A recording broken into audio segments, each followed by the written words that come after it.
Welcome back to Vismayam news 24. இன்றைய நாளுக்கான குவைத்தின் செய்திகளை பார்க்கலாம். செய்திகளுக்குள் செல்ல முன் எமது சேனலை சப்ஸ்கிரைப் செய்து கூடவே நோட்டிஃபிகேஷனையும் ஆன் செய்து வைத்துக் கொள்ளுங்கள். நாங்கள் பதிவிடும் வீடியோக்களை தவறாமல் பார்க்க முடியும்.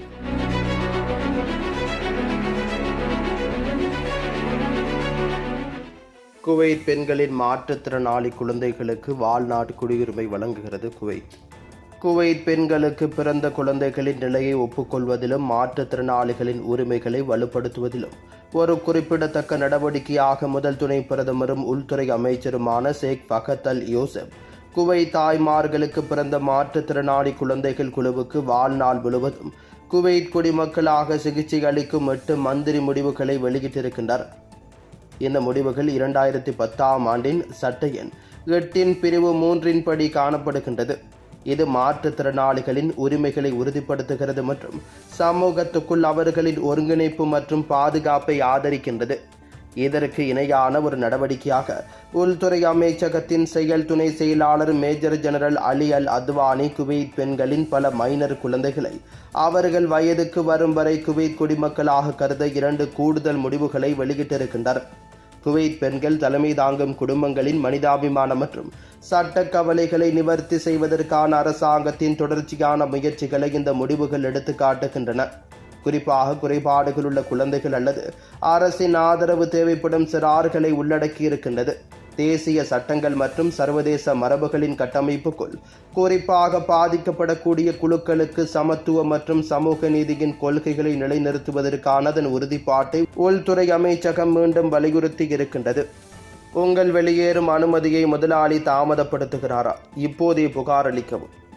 தனியார் துறையில் பணிபுரியும் வெளிநாட்டு தொழிலாளர்கள் நாட்டை விட்டு வெளியேறுவதற்கு முன்பு இந்த மாத தொடக்கத்திலிருந்து அமலுக்கு வரும் இந்த நடைமுறை தங்கள் பதிவு செய்யப்பட்ட முதலாளிகளிடம் இருந்து வெளியேறும் அனுமதிகளை பெற வேண்டும் என்று முதல் துணை பிரதமரும் உள்துறை அமைச்சருமான ஷேக் ஃபகத் அல் யூசப் சமீபத்தில் வெளியிட்ட சுற்றறிக்கையின் 2 பிரிவு 2025 கீழ் இந்த முடிவு செயல்படுத்தப்பட்டதிலிருந்து தனியார் துறை வெளிநாட்டு தொழிலாளர்களுக்கு 1 லட்சத்துக்கும் மேற்பட்ட வெளியேறும் அனுமதிகள் வழங்கப்பட்டிருக்கின்றன.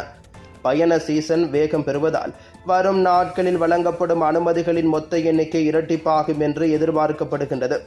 இந்த செயல்முறையை நெறிப்படுத்தவும் பயண நடைமுறைகளை விரைவாக முடிப்பதை உறுதி செய்யவும் உள்துறை அமைச்சகத்தில் உள்ள துறைமுக இயக்குநரகத்துடன் ஒரு தானியங்கி இணைப்பை ஆணையம் நிறைவு செய்துள்ளதாகவும் இதன் மூலம் வெளியேறும் அனுமதி தரவை உடனடியாக பகிர்வதை உறுதி செய்வதாகவும் வட்டாரங்கள் தெரிவித்திருக்கின்றன. விமான நிறுவனங்கள் கோரினால் பயணிகள் பயணம் செய்வதற்கு முன்னர் அனுமதியின் நகலை அச்சிடுமாறு PIM பரிந்துரைத்திருக்கின்றது. அனுமதி வழங்குவது தொடர்பாக இதுவரை ஒரு சிறிய எண்ணிக்கையிலான புகார்கள் மட்டுமே பெறப்பட்டிருக்கின்றன. பெரும்பாலும் முதலாளி தாமதங்கள் அல்லது மறுப்பு தொடர்பானவை. அவை உடனடியாக கணிக்கப்பட்டு தீர்க்கப்பட்டன என்றும் வட்டாரங்கள் உறுதிப்படுத்தி இருக்கின்றன. ஒரு முதலாளி நியாயமற்ற முறையில் ஒப்புதலை நிறுத்தி வைத்தாலோ அல்லது தாமதப்படுத்தினாலோ பாதிக்கப்பட்ட தொழிலாளி சட்ட நடைமுறைகளின் கீழ் முறையான புகாரை அளிக்க தங்கள் நிறுவனத்தின் கோப்புடன் தொடர்புடைய தொழிலாளர் உறவுகள் பிரிவுக்கு செல்ல அறிவுறுத்தப்படுவதாக வட்டாரங்கள் தெளிவுபடுத்தி இருக்கின்றன. முறையற்ற சேமிப்பு, நிலத்தை லேபிளிடுதல் சிக்கலில் குவைத் கூட்டுறவு நிறுவனங்கள். அமைச்சர் தீர்மான எண் 31 பிரிவு 2025 செயல்படுத்துவது குறித்து பின்தொடர்வதற்காக நியமிக்கப்பட்ட குழு வர்த்தக மற்றும் தொழில்துறை அமைச்சகத்தின் பிரதிநிதிகளின் பங்கேற்புடன் கள ஆய்வு சுற்றுப்பயணத்தை நடத்தியிருக்கின்றது. ஒரு செய்திக்குறிப்பில் குழுவின் தலைவரும் கூட்டுறவு மேற்பார்வையாளருமான யூசப் எல் ஜாஃபர் பர்வானியா மற்றும் ஹவாலி கவர்னரேட்டுகளில் உள்ள கூட்டுறவு நிறுவனங்களை ஆய்வு செய்ததன் விளைவாக குறிப்பாக 8வது பிரிவு இது தூய்மை மற்றும் தரத்துடன் தொடர்புடையது தீர்மானத்தை மீறியதாக நிரூபிக்கப்பட்ட கூட்டுறவு நிறுவனங்களுக்கு எதிராக பல நீதித்துறை பறிமுதல் உத்தரவுகள் பிறப்பிக்கப்பட்டதாக தெரிவித்திருக்கின்றனர். விவசாய பொருட்களின் மோசமான சேமிப்பு கெட்டுப்போவதற்கும் அச்சுகள் உருவாவதற்கும் வழிவகுத்திருக்கிறது.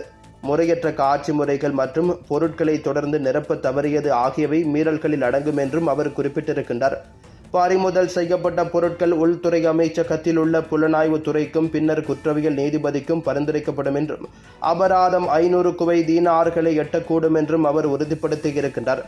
மீறல்களை தவிர்க்க பிறந்த நாடு, எடை மற்றும் விலையை காட்டும் லேபிள்களை வைக்க வேண்டியதன் அவசியத்தை அவர் வலியுறுத்தியிருக்கின்றார். சட்ட எண் 118 2013 திருத்தப்பட்ட சட்டம் எண் 24 பிரிவு 1979 கூட்டுறவு நிறுவனங்களின் பணிகளை கண்காணிக்க சமூக விவகார அமைச்சகத்திற்கு அதிகாரம் அளிக்கிறது என்று அவர் விளக்கியிருக்கின்றார். குவைத்தில் இன்றைய தினம் தங்கத்தின் பெறுமதிகளை பார்க்கலாம்.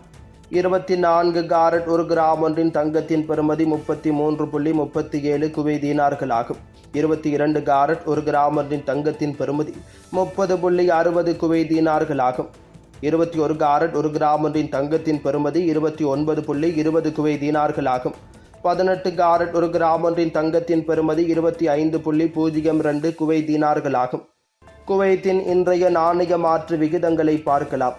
ஒரு குவைத் தீனார் ஒன்றின் இந்திய பெறுமதி 282.58 இந்தியன் ரூபாய்கள் ஆகும். ஒரு குவைத் தீனார் ஒன்றின் இலங்கை பெறுமதி 986.80 இலங்கை ரூபாய்கள் ஆகும்.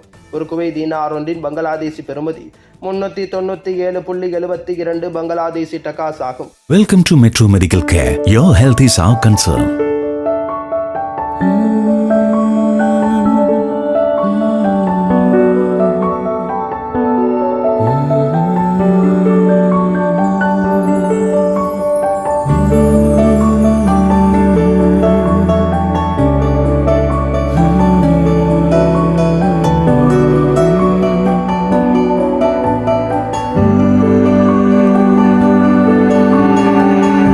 It's our policy at Metro Medical Care to provide you with the best care, concern and cure with the advanced facilities whether you can afford it or not.